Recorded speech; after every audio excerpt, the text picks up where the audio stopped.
Hello everyone, it's Anthony here. Just a quick note ahead of the episode. Regular listeners will already know this, but if you're new to the podcast, one of our co-hosts, Don, sadly passed away in January 2023, and we went on hiatus for quite some time after that. We recorded this episode before Don's passing, and it's taken us until September 2023 to release it. Don's fiancée, Anastasia, who has also since passed away, made it very clear to me that she felt strongly that any unreleased material featuring Don should be released, and that's what he would have wanted. Editing this episode was extremely tough for obvious reasons, but we really wanted to comply with Anastasia's wishes and get this out into the world. So with that, sit back and enjoy our thoughts on the Brain of Morbius. Watchers in the fourth dimension. You give sisters let kill Condo. Yet even a sponge has more life than I. Someone has succeeded in his vile experiments. Hello and welcome back to Watchers in the Fourth Dimension. I'm Anthony. I'm Don. I'm Julie.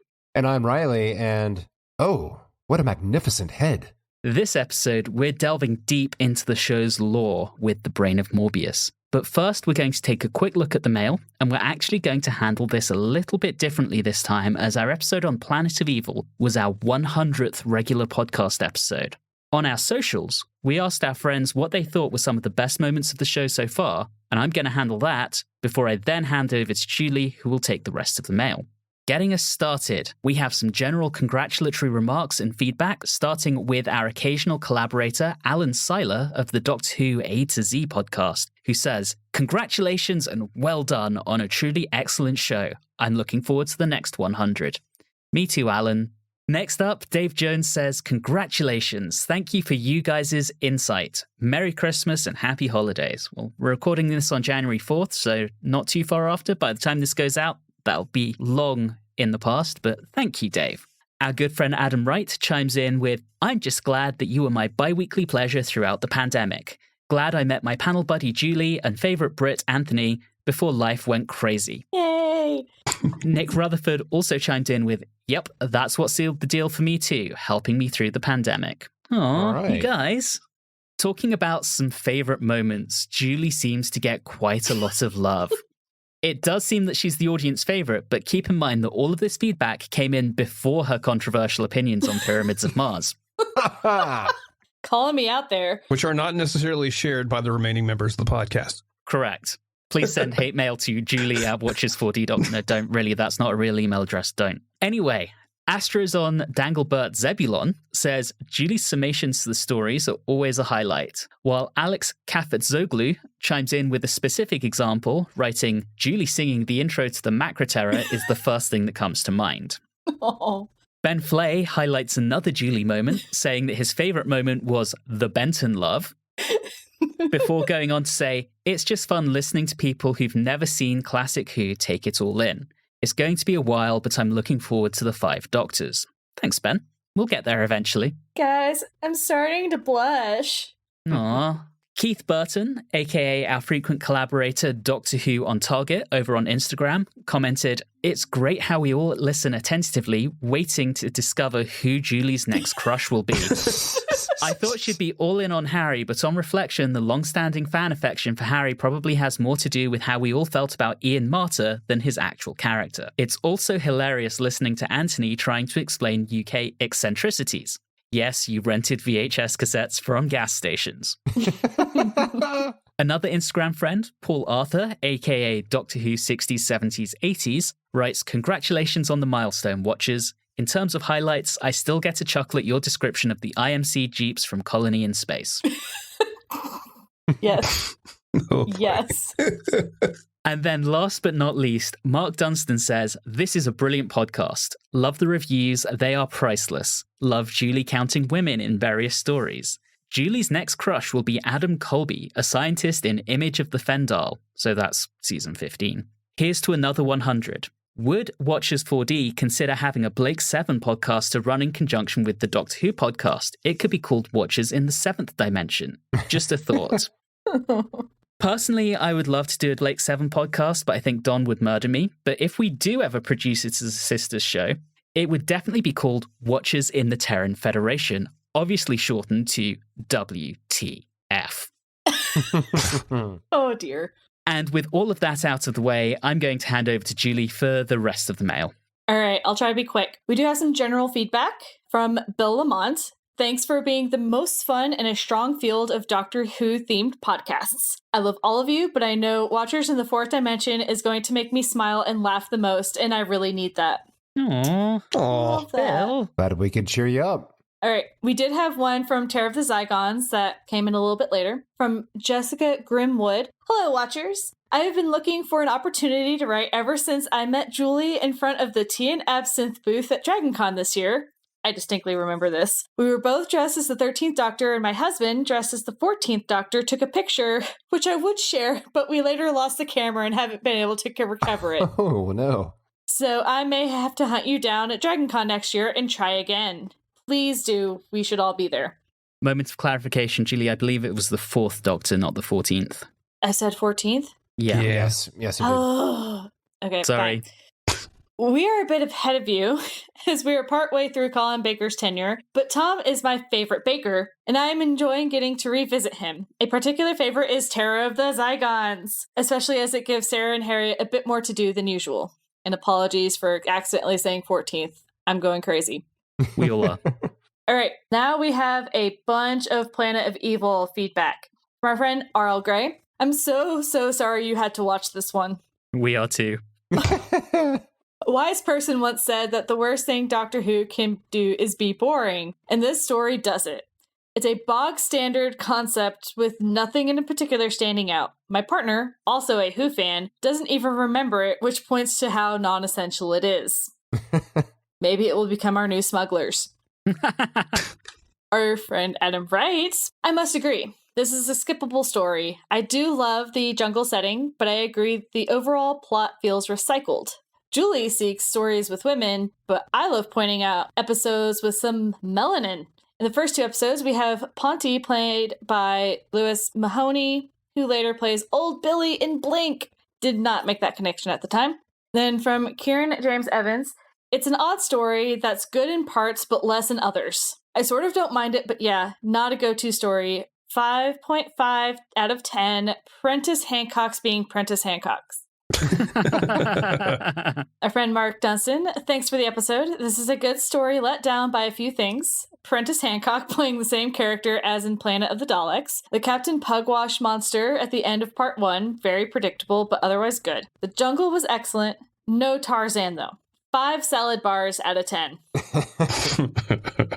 I feel like salad bar is going to be the big thing. And then our good friend Beardo Beatnik. The sets and costumes all look like leftover Pertwee era trash. Wow. Just decimated.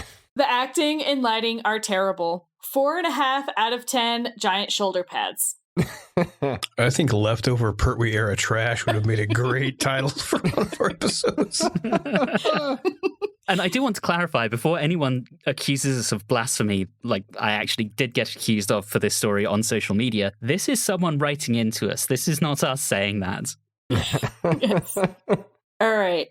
And then we have a friend, Ben Flay. Sets like the jungle and the console room look great. That's all I've got. It's a bit of a mess. Then we have Northerly Marie says, Philip, we are not playing golf. Points at women count. This is a problem. I love it. I'm not the only one. Then from Keith Burton, I'm glad you all picked up on the fact that there is a great story concept in here somewhere let down by production issues, plus some plot issues.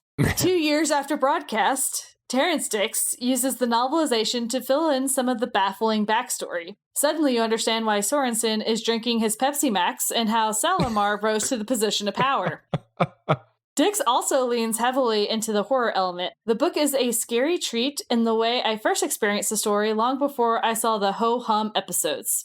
Good to know. Maybe one day I'll read some of these books. There's just so much content out there. Then our good friend J.M. Casey. Wow, not gonna lie, this one hurts a bit. Oh. I mean, no one liked this one at all, really, did they? No. A lot of the holes you all pointed out are definitely there, but I can only rate this based on how much I enjoy it, and I've always enjoyed watching it. For me, it's a 7 out of 10.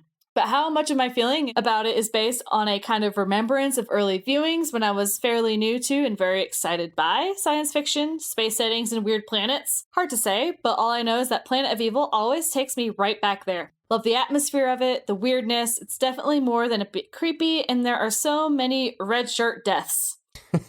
It just feels like good old space horror, a thing I really like and was introduced to really by Doctor Who and stories like this one. That's fair. Promise, guys, there's only 2 more. From our friend Peter Folkus. This is a brilliant story. It's from 1975. Just take that into account. It's years ahead of its time. Okay, Peter. We'll agree to disagree. And last but not least, Paul Arthur. Another highly enjoyable podcast, even if you didn't like Planet of Evil. It's not the best Hinchcliffe story, but I've always had a soft spot for it myself. That jungle set is chef's kiss. And that is the mail. Thank you, Julie. And as a reminder, we really do love hearing all of your feedback, comments, thoughts, and questions. And as you've just heard, we really do spend way too much time trying to read out as many of them as possible. You can reach us on Facebook, Instagram, and Twitter at Watchers4D, or via email at watchers4d@gmail.com. And we would dearly love to hear from you, so please do leave us a message. Diving behind the scenes on The Brain of Morbius, this one has its origin in producer Philip Hinchcliffe's interest in further exploring the subject of robotics, and he wanted to delve into the relationship between machine and man, and that came from his very keen interest in the works of noted science fiction author Isaac Asimov. Separately, Hinchcliffe and script editor Robert Holmes had been taking the show in a more and more gothic horror direction. Former script editor Terence Dix had stayed in close contact with the Doctor Who production office, and with the gothic theme in mind, he was developing a vampire story that was tentatively entitled The Haunting. That particular project fell through in early 1975, but Dix and Holmes started discussing ways to bring Hinchcliffe's robotics idea to life. Still thinking in terms of gothic horror, our scripting duo looked to Mary Shelley's 1818 classic novel Frankenstein, or The Modern Prometheus, and its many film adaptations for inspiration. For anyone who has somehow managed to avoid any knowledge of Frankenstein, the basic premise was that of a scientist who brought to life a man who'd been assembled from bits and pieces of different corpses. You see how that influences The Brain of Morbius. The discussions between Dix and Holmes led to the development of the first draft of what would become The Brain of Morbius. Dix's first storyline revolved around a space criminal who had become severely injured after crash landing on a planet. His robot servant rescued his brain and sought to restore Morbius to life, assembling a body by scavenging parts of various alien corpses despite their vastly different physiognomies. Dix was commissioned to turn his storyline into scripts in June 1975 and completed his work before leaving on vacation in early August.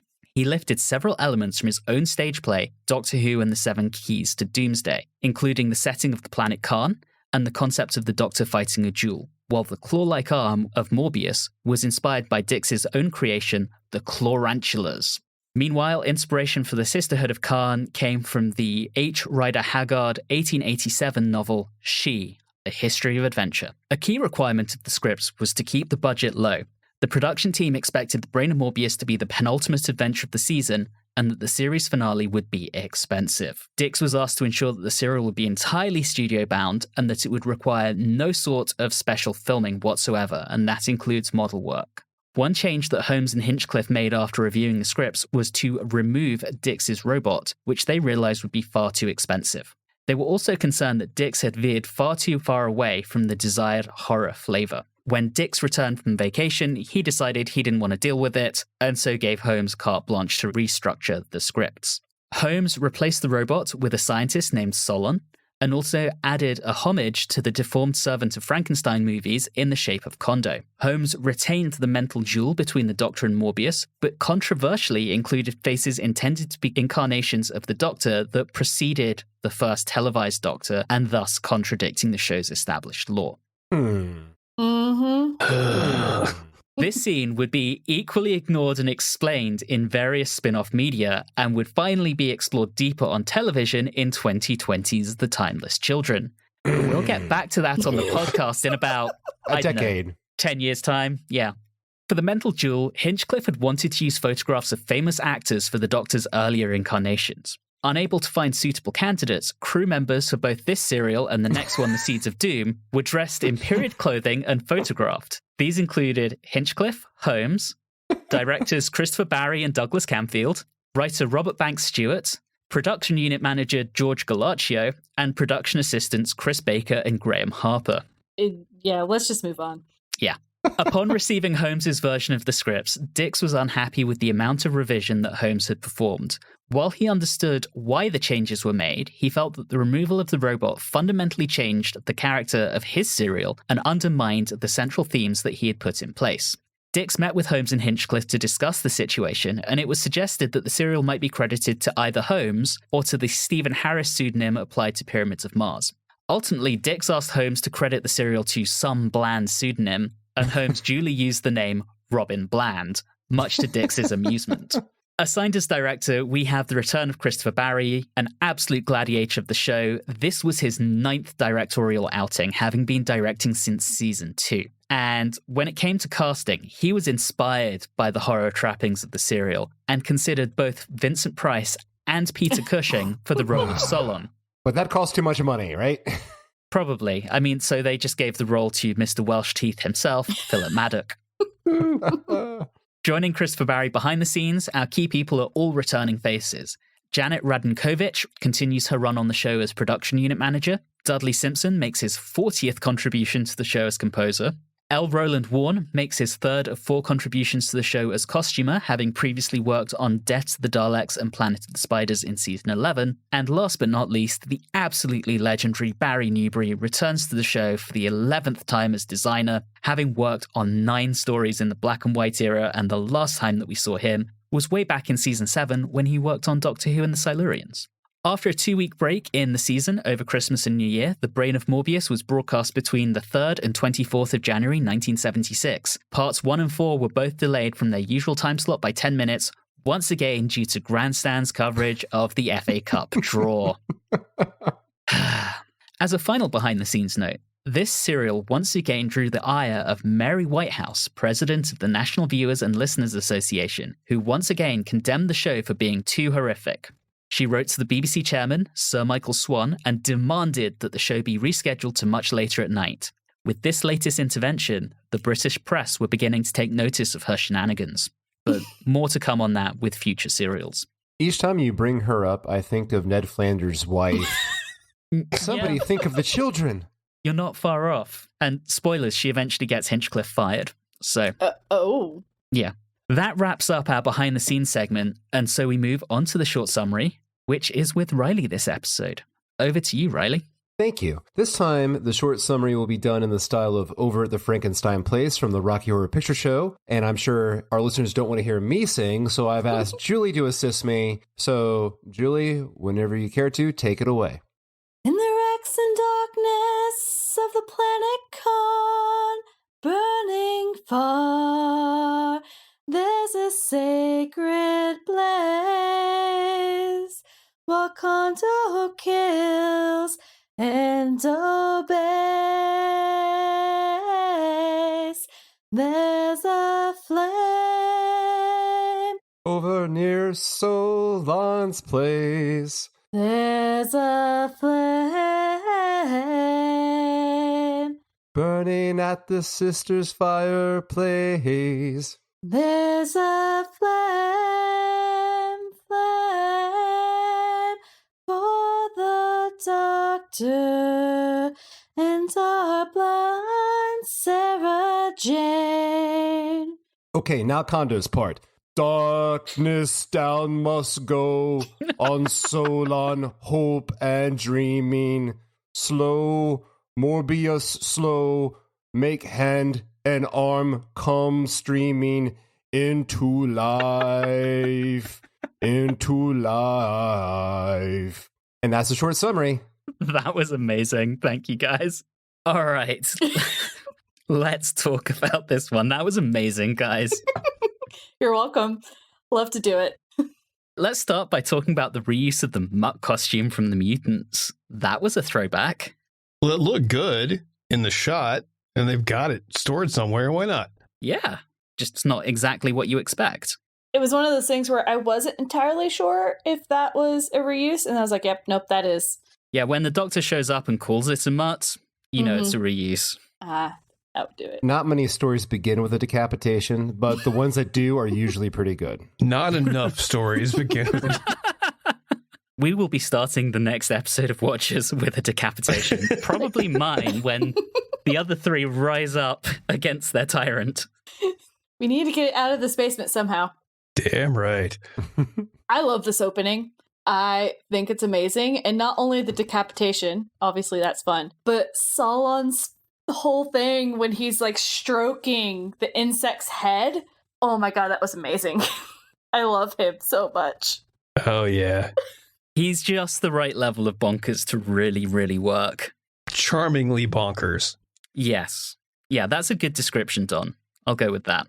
And his wonderful gothic / sci-fi lair is just really great. It's big and spacious and wonderful. And of course, my favorite, Condo. Condo. I'd kind of guessed from your intro that he might be your favorite, Reilly. First time I saw him, if someone asked me, what do you think of a Condo? Do you like him? My answer is, yarp. I feel bad for him. His name's not Condo. His name's Dave. But his last name was Minium, and kids can be so cruel just because he was kind of chunky. Oh boy. One thing I do want to touch on is this is the cheap one. There's no location filming. The sets look cheap, but they're charming. It's like television theater. Mm-hmm. They look cheap, but they're well made. You can't see visible joints in the wall like you could in Planet of Evil. I don't think it looks that cheap. No, it's fine. I think it's because what they did also is that there's the advantage that everything is really large and spacious. Everything is kept at a distance, which is good because when you think of Gothic horror, you think of those giant ballrooms, those large foyers with those grand staircases, and just that amount of space just kind of makes you feel like anything can come out at you. And it may be cheap, but it's bold, it's large, and it's got a good Gothic look to it. I was sold. And they sprung for a fog machine. So I was right there. Like, okay, let's do it. Oh, right. Like immediately once you see the lightning going on the planet all the time at the beginning, Yes. You're like, okay, I know exactly what we're doing here. Are we saying that they laid it out better than they did in Pyramids of Mars with the atmosphere? Oh, that's a good point. If you're going to go Gothic horror, I would say yes.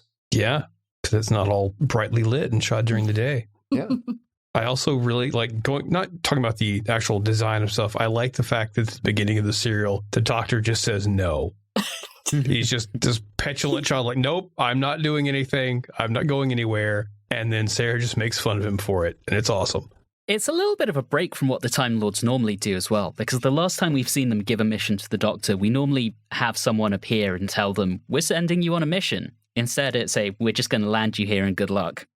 Figure it out. It was very interesting, too, because the way that they laid it out, it could have been interpreted a little differently. It could have been interpreted that the Time Lords intervened. But since there were so many spaceships that were brought in there, there's a potential that the external influence could have not been the Time Lords. It was nothing to do with them, yeah. True. Like, Doctor's just mad at them and it's not even them.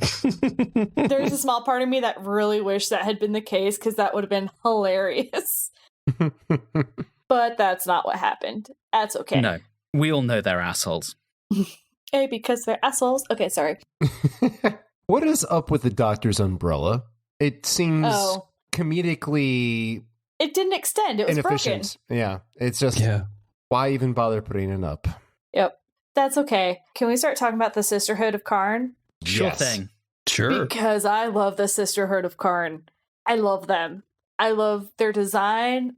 I love their weird chanting and hand motions that they have. I was hoping you were going to say hand motions because they do some really interesting hand inflections. Yes, a sisterhood that firmly believes in jazz hands. Yes. It's interesting. This is where I'm also going to get my nerd on because they've just pilfered so much from various esoteric traditions. It's amazing. Like, specifically calling out the elixir of life. Oh, hey, alchemy. Mm-hmm. The whole crossed hands over the chest thing, that's used in quite a few esoteric traditions, and it's normally known as the sign of the Good Shepherd. So I was just watching this going, oh, I've seen that before, and I've seen that, and oh, okay, so someone on set knows what they're doing with these guys. Cool. Mm-hmm. I was nerding out. I love them. I know we only got to hear from 2 of them for the most part, but just the fact that we have this whole sect of women who they know what's going on for the most part, and they have their shit together, and they're just really fun. And I enjoyed them this whole time. It's a wonderful addition to what at its base is, as Anthony mentioned earlier, a Frankenstein story. Yeah, you throw in a coven of witches. Yeah, I mean, you do something, you add something to it, and it's a good addition. And also, they do make a fantastic modern dance company. Yes. The other thing that I liked is that they actually gave them some power. The teleportation power. It's not just a whole bunch of women just standing around yelling and singing and just living a long life. They actually have some sort of power, which is really fun. And they got that Green Lantern ring, you know? The teleportation effect was really well done. It didn't look like bad CSO. It was done quite well, in my opinion. We're moving past CSO at this point, darling. Maybe. Isn't it somewhere along the line we start hearing about the cult of Morbius? Yes. And who's Morbius? He's just another asshole Time Lord. Yep. Surprise, surprise. Ugh. He's like Omega, but with a much smaller head. And it doesn't take long for the story to make it very clear that Solon is pretty much a part of it. And is batshit crazy? And is batshit crazy, yes. Yeah. Obviously, it would be nice to have a little bit of suspense on that, but, you know, when you're making obvious calls about his intentions, such as when the doctor arrives and he says, first comment, oh, what a magnificent head you have. Yes. A little suspicious. Yeah, that's a bit straightforward. I do like it that he turns on the charm when they're at the door. Mm-hmm. Like, oh, that's good. You're not going to immediately prattle on and be evil. You're having some fun with this. And that's it. He's funny. Solon is funny in a really good way. It's a weird depiction because it's almost a self-referential campiness to it in the performance. +1 to the camp count. Yeah, because it's not like he just is going straight out. It's more of a, like, he knows that he's being ridiculous. Almost the character knows he's being ridiculous, especially later on in episode 4. Or I believe episode 3, where he even calls himself out about saying, I couldn't help it, the pun was irresistible. I mean, that was amazing. It's very, very theatrical. Yeah. Mm-hmm. Like, British TV started out as televised theatre, effectively, and they're taking that and dialing it up to 11, and everyone, as you say, Reilly, is almost aware of that, and it really gains this wittiness from it. I really, really enjoy it. All right, so the Doctor and Sarah Jane are eating something Seaweed? with them. Something like that. But then you see Sarah Jane very obviously pouring the wine out. And I just found it very interesting that Sarah Jane was the smart one, whereas the Doctor was the one who was actually drinking the wine. Well, we know from the third Doctor, the Doctor does love his wine. Yep, that is true. And Sarah Jane also was acting as if she had passed out. So this serial, I love Sarah Jane because she does become the damsel somewhat, but she overcomes it herself, like every time. Oh, she becomes blind. Well, guess what? She still got shit done while she was blind later. I just really loved how they gave Sarah Jane a lot to do in this story. I think that's a really good point, because at previous times where we had seen Sarah Jane being put through the ringer, it's more like a situation where the Doctor just tells her, oh, come on, buck up. But here, like, that happens once. Mm-hmm. But other than that, she's pretty much just gets past it and gets things done. To be fair, she gets put in the ringer a lot more than she has in the past in this one. She really does. And yet, she's the one who bucks up, and as you said, she does it herself. And I loved that. And on top of that, I've been mentioning this the last 2 serials, but man, Sladen and Baker are just cooking together. The chemistry is off the charts in this one. Yeah, it really is. And it kind of makes me sad when I realize there's only a limited time of them together, because I would have loved more. Well, on that sad note, did anyone else notice when the Sisterhood of Karn transports the TARDIS, all of them approach, and then there's a point where one of them starts doing the hands thing to it, but she's the first one to do it, and then she looks around like all insecure, like, wait, are we not doing the hands thing? Are we doing it? And then everyone else joins in. It's a wonderful little bit to it. I really enjoyed that. Brilliant. It's like, when do we not use the hands? Yeah, exactly. We always do the hands. We're doing the hand things, right? It's Wednesday. We always do the hand things on Wednesday. Oh no. For reference to Mean Girls? What are we doing? What are we doing? Who are we? All right, so are we close to the end of part 1? Yeah. Oh, we've been close to the end. Yeah, Sarah's still conscious when the doctor's not. She's wandering around and she thinks she's found the doctor. And nope, it's a headless monster. Easy mistake to make. Yeah. And that's our cliffhanger. I saw that thing. It was just, they went there. Yeah, it was awesome. They went there. Awesome cliffhanger, just straight up horror. It's like they hired a 9-year-old. hey, design us a monster. Yes. Can have a claw arm and some guy's arm and this. That's not just any guy's arm. We could arguably call that Chekhov's arm for this story. Yes, that is Chekhov's arm. Don, you'll be pleased to know Russell T Davies actually did do that and hired a 9-year-old effectively for Love and Monsters. Yeah, I know. Series. And moving on. Yes. All right. At this point, I'm wondering, how hard is it to find a head? Like, really? How hard is it for them to find a head? I guess they were trapped on the planet. They couldn't just go off planet to get one? Good head's hard to find, man. I guess. Yeah, it's that perfectionism. He wants the perfect head. He wasn't quite as picky about the rest of it, but the head's got to be perfect. Exactly. And also, if you notice that the head must be male. Yes. Must be male. Well, you wouldn't want it to look weird, would you? Heaven forbid that Morbius should have to walk around with a woman's head.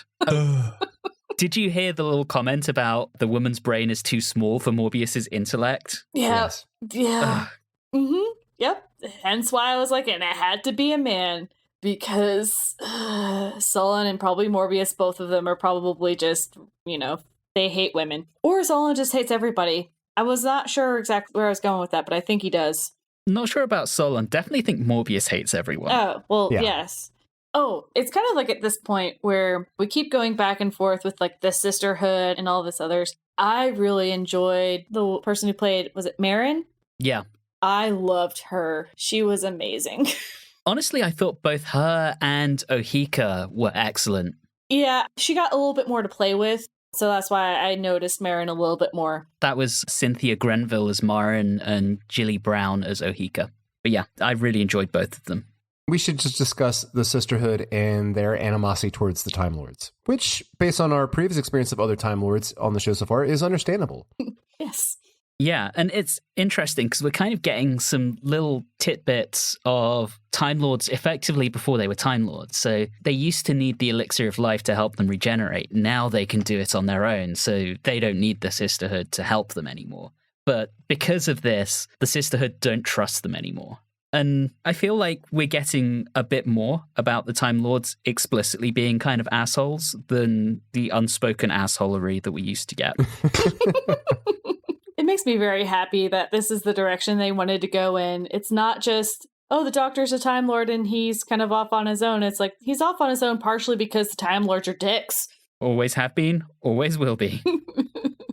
But they've decided that because they dislike Time Lords so much that they're going to burn the Doctor alive, which is terrifying.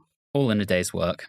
And then I love the fact that he's like sitting there trying to plead for his life saying, you need scientific advice. It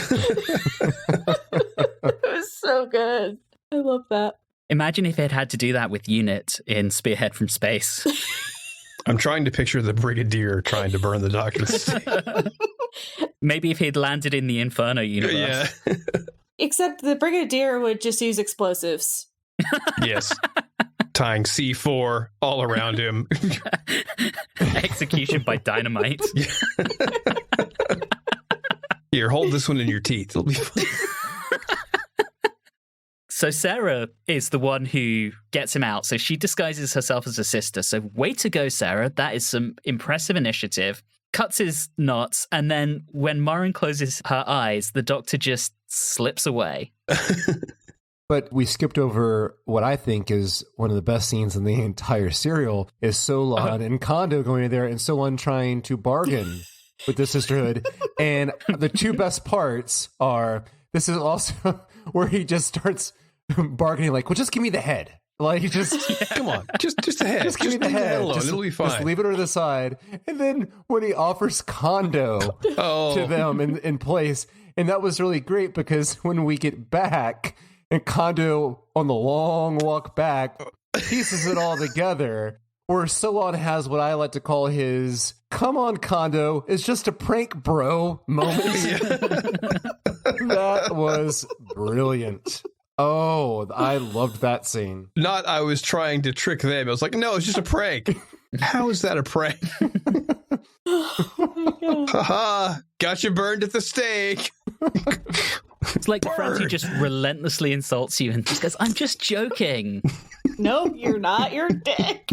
And it's while you watch Kondo piece it together, and then also him bargain for his arm poorly. It's at that moment I definitely realized that if Kondo, and you know where I'm going with this, if he can't get his own set of Big Finish adventures, then what the hell are they even doing it all for? Honestly. Big Finish, are you listening? Absolutely. What I particularly like is when he comes in and is trying to bargain with the Sisterhood, you almost think at first, maybe the Doctor's thinking, you know what? He's not such a bad guy. He's coming to my rescue. And then he goes, just give me his head. Oh, wait, no, definitely not a good guy. That should have been the most obvious. Like, why in the world would you need this guy's head? Weirdo. Even the Sisterhood should have been questioning that. Oh, absolutely. But, again, I mentioned this earlier. Sarah Jane's blind now. Yep. Yes. And that is absolutely the worst thing that's, I think, happened to a companion up to this point in the show, right? I mean, Katerina died. Okay, sorry. An airlock. Sorry, the Katerina who was only there for like, yeah. Okay, other than the death of Katerina. And now I'm just thinking about like the Monty Python. Yeah, the life of Brian. What did the Romans ever do for us? Well, aside from the death of this one. Oh, terrible. It is very, very bad. And it's an interesting scene because it reminded me of, I mentioned it earlier, the buck up scene between her and the Doctor, the Wally and self-pity. It's so much more different than how it was in Ark in Space. And it was interesting because you could see Sarah Jane kind of go through the motions of where she's very upset, she's distraught, and then she starts making jokes about it, like selling flowers on the street corner. And then, once again, dropping back down into depression and then pulling herself back up. It was quite a roller coaster, but it was a really interesting performance. Yeah. Yeah, quite good. And what I loved, because they go to Solon to try to see if there's a way to heal Sarah Jane. I love that little interaction where the Doctor looks over at him and he like just shakes his head. A part of me is really sad for the fact that it was a lie. But man, if that had been like the truth, oh, that was so well done. But I like the fact that they sold it like it could have gone either way. Like he could have been lying, could have been telling the truth. He doesn't necessarily seem obvious at all times. I like that. I completely agree with you, Don. He's just brilliant. So good. All right. And so Sarah Jane is left to her own devices and finds her way down to Morbius, which is a brain in a jar. An angry pickle jar. Oh, God. I love brains in jars. It's one of my favorite cheesy sci-fi tropes. I love it. The concept of it terrifies me as far as being one, but so good. And it's something Futurama will really enjoy doing later, in like 20 years' time or whatever it is from this. Yeah, there's a lot of elements of this serial in particular that call back not just to Frankenstein, but a lot of early or mid-50s American horror films. Like there was the one where MST3K famously did where they called the character Jane in a Pan, which is a decapitated head. Jane in the Pan. Yeah, Jane in the Pan. The brain that wouldn't die. Exactly. And then there's also another MST3K called Robot Monster, which was, I think, even earlier in the 50s, where it was just a guy in a gorilla suit wearing a space astronaut helmet. And that's kind of what Morbius ends up looking like a little bit towards the end. Let's also not forget, Morbius is literally a name from Forbidden Planet as well. Ah, yeah. We'll take the effect from this one. We'll take the name for this one. I mean, it's Morbius himself. It's fine. And we'll wrap it all up in some Hammer-style gothic horror. Yep. Yes. Fine by me. So part 3? Part 3. I do have a question, though. It's never really explained, not that it really needs to be, as to why Morbius wants to destroy the Sisterhood. Well, they were involved in his execution, right? Yeah, they joined against him with the other Time Lords. But I thought that he had been going after them before that, or am I just... No, I think you're right about that, because he was also... His motivations are not very clear other than he just wants to kill a lot of things and a lot of planets. Okay. I suspect that where it was going was he was trying to help the Time Lords, in his eyes, realize their own power. And if at the time they were reliant on the Sisterhood for the elixir, that he was trying to show them, well, you can just kill the Sisterhood and just take the elixir for yourselves. That's my reading. Okay. That makes sense. I like that one. But what I love even more than that is because Solon and Morbius are having that conversation, and Sarah Jane is brilliant because she listens in on the conversation and then she locks him in the room. Yes. Why does the door lock that way? It's so dumb. Gotta make sure your Morbiuses don't go running out of there. But right. It does bring up what I think was the most tense conflict of the entire series. Does Kondo know how to open a locked door? One-handed. Yes. One-handed. Yes. Oh, Kondo. I have to give props to Sarah because one of my phobias is becoming blind because my eyesight is so bad. And that would just be horrifying to just all of a sudden lose it. No bueno. Yeah. Yeah. Especially where we have a scene where you're strapped up to a operating table and you can't see, you have no idea what they're preparing, what tools they're about to use, and it's absolutely horrifying. As you say, Julie, it's kind of the worst, aside from Katerina, it's one of the worst things in recent memory that's happened to a companion. We still have the Sisterhood who's still going after the Doctor for a little bit until I think they get to a truce at some point in part 3. But man, they just really have it out for him. Yeah. They're not even that much nicer after he fixes their sacred flame. No, you would expect maybe some level of gratitude for that. Yeah. But they're even about to burn him again because they think he's irretrievably broken it before it sputters back into life. Also, I'm a little bit disappointed on how that resolved itself. Like they wouldn't have thought about maybe we should try to clean it once. Yeah. Clean the chute. Or I think at some point he mentioned that there's probably some sort of tectonic shift. So like it would have been nice to have been like, well, if you use this other cavern, this is where all the gas is coming from now. So put it over here. I'm sure if they had a bigger budget, it would have involved some sort of trip into the caves. Yeah. Instead, let's just throw a firecracker down it and move on. It's just bung some explosives. I mean, it works, so why not? It's fine. Oh man, there was that little scene though between all of them where the Doctor talks about how death is the price we pay for progress. And yeah, that little sequence was just a lot of fun because I think it gave, again, the sister something to think about, which obviously comes back into part 4.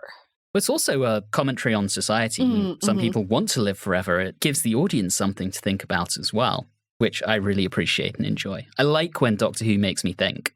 Yep. I believe we get to the point now where there's a rush to get Morbius in a body because they know that the Doctor's been gone too long and that he's probably teamed up with the Sisterhood. So it's time to drain the pickle juice out of the jar. Mm-hmm. Yep. And let's not forget Kondo's crush on Sarah Jane. Oh, they have to go and pick her Oh. up, so that's good. That's always an important part. That is also a callback to like Rondo Hatton characters from 50s American horror films going around. I believe it was Rondo Hatton. Was that? No. All right. Well, strike that. And just about any 50 sci-fi movie, you've got a creature carrying the damsel in distress. Or the big goon character, Tor Johnson. Yeah. Tor Johnson is the name. Just go back to King Kong. Yeah. Mm-hmm. Which leads us to... We did that in Robot. Move on. Also by Terrence Dicks. Yes. Which leads us to our big fight between Solon and Kondo, where it is horrible because Kondo gets shot twice right in the midsection, but we do learn that Solon is a believer of the 3-second rule. Yes. And also that if he just knew how to treat his employees properly, this wouldn't have happened. I don't know of any HR manual that specifically says, do not steal employees' limbs. It's kind of an unwritten rule in most companies. I'm fairly certain if I did steal an employee's limb, I'd probably get fired, but... I think you'd get arrested. It's just going to come back on you at the worst possible time. Like, hey, that's mine.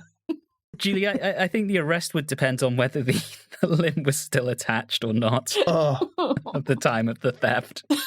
And somebody's lunch from the break room is one thing, but their arm, come on, man. There are limits. Oh, man. So he, quote unquote, kills Kondo. He shoots Kondo. And he's like, oh, hey, well, now, Sarah Jane, you have to do things for me. It's like he forgets that she's blind. And he literally does, because when they're finished operating, he's like, don't you see? And she can't see a damn thing. It's so funny. The best one is, I think it might be like at the beginning of part 4, where there's someone knocks at the door, and for a moment he tells her to answer it. And he's like, oh, you're blind and you don't actually work here. So I guess I'll... Just can't get the staff. No, I think that's at the very end of part 3, because he leaves, and that's when Morbius starts waking up, but Morbius is just monster Morbius. Yes. At this point. Morbius. It is like the actual monster part of Frankenstein's monster, and that's what's interesting about this one, where in the actual story of Frankenstein, you feel for the monster. In this one, you don't. No, you feel for Kondo. He's, I think, the main sympathetic character who's not a regular. Otherwise, I'm like, good God, can someone just get rid of Morbius? Can someone get rid of Solon? Yeah, like these two people are just nutters, and they need to just be stopped. Yeah. That's it. But I love the final Morbius form. I love it. I don't know what I like about it. I think it's because of like the weird like bug eyes things. Oh, the bug eye stalk. I love it. It's so great. And to top it all off, it was just delectable, his voice, especially when he was being irritated and harassed. Like that. He sounded like Skeletor. It was awesome.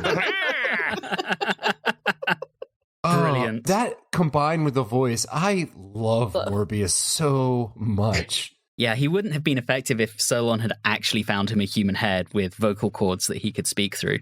So part 4? Yeah, part 4. Yes. Sarah Jane can see again, magically. And I love when she gets to the doctor and Sarah Jane says, you're too late. The doctor grabs his head and he's like, I can't be. And in addition to that, we get the start of another trope of Frankenstein movies. Morbius sets his hand on fire. The fire is coming for him. And we get the arguably our villagers with torches and pitchforks. Yeah. Scene. Eventually. Mm-hmm. That's a little bit later, but yes, we have that perfect trope. We also get the doctor and Solon team up as they go to get the crazed monster Morbius. Well, before even that, when Solon first comes across Morbius, I thought he almost died from a hug of death. Then found out that he didn't die from it. And this is where Kondo actually dies. Yeah. Our big heavyweight bout. I could have watched them fight a full 12 rounds. In this whole confrontation piece as well, Sarah gets pushed down the stairs. Mm-hmm. She hasn't been through the ringer enough. That's rough too. People die from that shit, and she somehow survives, but poor Sarah. If I were her, I would at the end go, okay, doctor, you're taking me home. I definitely had that note in here. I was like, you know what? This would be the time where I'd be like, I'm out. Screw this. Yeah, I'm done. And Morbius, on his rampage, even kills a sister. There were only 9 of them, for God's sake. He kills one. Yeah. Yes. It also didn't really look like she tried to run all that much, but that's neither here nor there. Poor Sister Mary Redshirt. I mean, yes. I love the team up of the Doctor and Solon, and then they actually tranquilize Morbius. And Solon still wants to complete the experiment. For God's sake, Solon. I thought they were both going to drag Morbius back. No, the Doctor just full-on body carries him. I'm like, Talk about some strength. Right? Wow. Oh, man. He's been doing some push-ups on the TARDIS. One thing I really love here is when Solon locks them in the basement, we don't just have the casual sonic screwdriver. We'll fix it. It's in the TARDIS. They have to think of another way. Thank you, production team. And how do we fix it? We murder Solon by chemicals. Straight up. Cyanide gas, right? Yeah. Right. You do what you gotta do, man. I mean, well, okay. Is that the last we actually see of Solon when he collapses from that? Yeah. Because he's died. Yeah. He's dead. He was killed by cyanide gas. You're kind of hoping that he'd have like a big, death scene monologue, wouldn't you? But I fully expected Kondo to be the one that would end him. Mm-hmm. That would have been very poetic. I think Kondo should have ripped off his arm from Morbius and then beat him to death with it. That would have been fantastic. It's one of two things. They had two decisions to make. It was either one, Kondo saves Sarah Jane, or he destroys Solon. I don't know that they would have been able to do both necessarily. That's true. That's true. Anyway, we need to talk about Morbius and the Doctor. You mean when they start calling him Chop Suey? Yes, Chop Suey, the Galactic Emperor. Also, Morbius is just like swaying while ranting. It's very, very campy. So very campy. I think this deserves more points on the camp count, guys. Agreed. Agree. I'm just going to bump this up to 5 for the story. It just feels right. Okay. Okay, the duel. Yes. Ugh. The controversial part. What's everyone's read on this? Do you see these as pre-Hartnell Doctors, or do you refuse to accept it? Here's my hot take. I don't care. It doesn't matter. I had a feeling you would say that, Don. I think my hot take is that I would much rather have seen them have a bout against each other by playing Mrs. Pac-Man and something instead. If that's what we're implying, you have to accept a universe where the Doctor was a 70s cop. Did you see that mustache on that guy? I want the adventures of Robert Holmes as the Doctor, just smoking his pipe and hating women. As I'll sit there and be like, you know what? I'm going to say that the image has changed because, oh, hey, look, that's actually what Morbius looked like when he was alive. You have that. You have the option of it could be like when the second Doctor was being allowed to pick his future appearance. Potential Doctors. Yeah, that's good. There's so many ways of explaining this away without doing that stupid, annoying, oh, there were other Doctors before you. Robert Holmes intended it to be so, and fucking Chibnall did too. I thought we couldn't say his name. I will do a ton of Hail Marys after we finish recording. Okay. As long as it's not said 3 times, he won't appear at my doorstep. That comes to an end, and Morbius skulks off, and that's where we get the Sisterhood with their flaming torches. Very, very Frankenstein, and he appears to fall to his death. I really like the music at that point. I think the theme had already been set up in the story, but just the way that the music was happening while the Sisterhood was driving him off a cliff, oh, so good. We haven't really mentioned music that much, but it was good throughout this serial. Mm-hmm. It was. Very appropriate. Well, I guess it's one of those things where a good job with the music is it puts you in the mood and you don't even realize it's they're playing. Yeah. Mm-hmm. Yeah, Dutters is getting a lot better about that. It's not as much in your face, and it's more of just fitting the scene. So then it does become difficult to say good use of music, because then it's like, well, the entire episode, because I didn't really notice it was there, but I didn't think it was bad. So Morbius is dead. And we finally get the elixir coming full circle. They use it to make the Doctor recover. Marin joins with the flame. We get a very quick goodbye. The Doctor hands Ahika some flashbangs, and we're done. The sacrifice I loved. I thought that was really nice, and that's why I really liked that actress and everything that she did with that character, because she got to do that bit at the end. I thought it was interesting that they showed a young version of herself, is what I'm assuming, because... Reasons? Well, because it was weird, because the Doctor had mentioned that she must have been old when she started taking the elixir, and so my thought was that she must have been old because she looks old. That had been my assumption, but then it showed a younger version of her, so I'm not entirely sure where they were going with that bit of it, but I do know that that was something that was mentioned. In any case, I love her. And she's going on my nominations for Best Supporting Actors and Actresses. I'm actually putting down Philip Maddock as Best Supporting Actor as well. I didn't mention it because it's just a given. Yes. Yeah. Absolutely. And Best Moment, I am going to mention the brain going on the floor. Whoopsie. All right, we have clearly thoroughly enjoyed this one. Julie, how many women with speaking parts do we have? 2. Which is just as many in the rest of the season so far, so win. And there were a ton of extras. Are you counting Sarah Jane? No. Okay, so this is just anyone else. Okay. Yes. Women with speaking parts who are not a companion. Yes.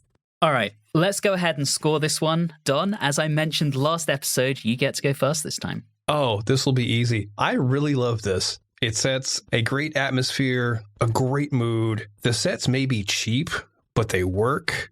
The music is awesome. It's incredibly fun. And aside from my long-standing comments on, hey, let's add backstory, it doesn't matter.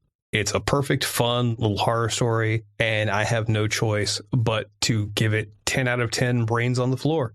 Whoa. Whoa. All right, Julie. All right. I also really enjoyed this. I thought it was a lot of fun. I don't really have a lot of complaints. I never got bored. I loved all the characters. All of the actors were wonderful. Can I do it? I don't know. Can I do it? I think I might be able to do it. Do it. Surprise, everybody. I'm also going to give it 10 out of 10 Sacred Flames. Oh my God. Woo, yeah. Wow. Julie's first 10 out of 10. We've all done it now. First 10 out of 10. Have we had two watchers give 10 to the same before? Yes, Don Okay. and I both did its Genesis of the Daleks. Ah. All right, Reilly, you going to make it 3? Oh man. I'm debating, but let me go and just start off here. Hey, it's a knockoff of a Frankenstein movie with lots of ritualistic dancing and chanting, very large, bold sets, an utterly bizarre-looking final creature, so you know that I absolutely loved it.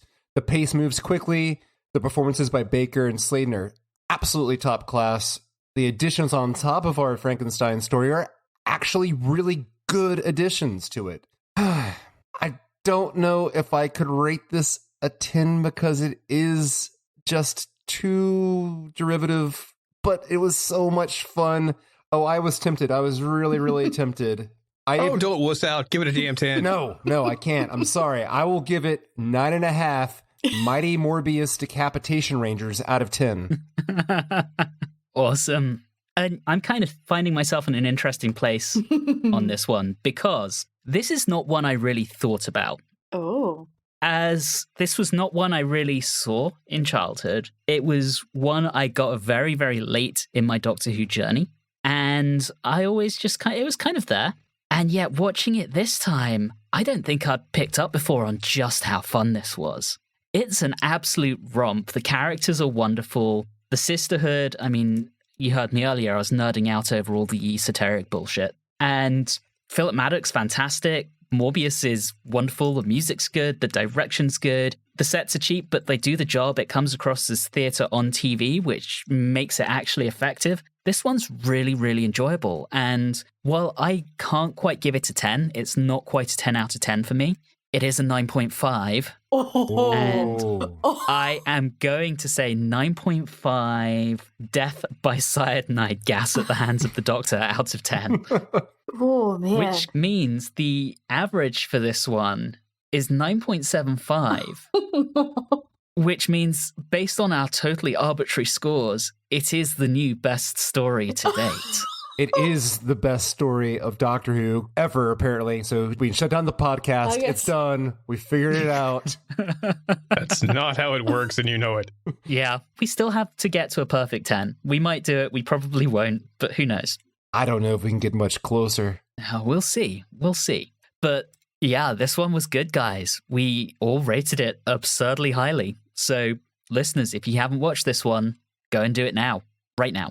And with that, we've reached the end of our episode. Next episode, we'll be talking man versus vegetable in the Seeds of Doom. But in the meantime, thank you so very much for listening. And as always, have a good one.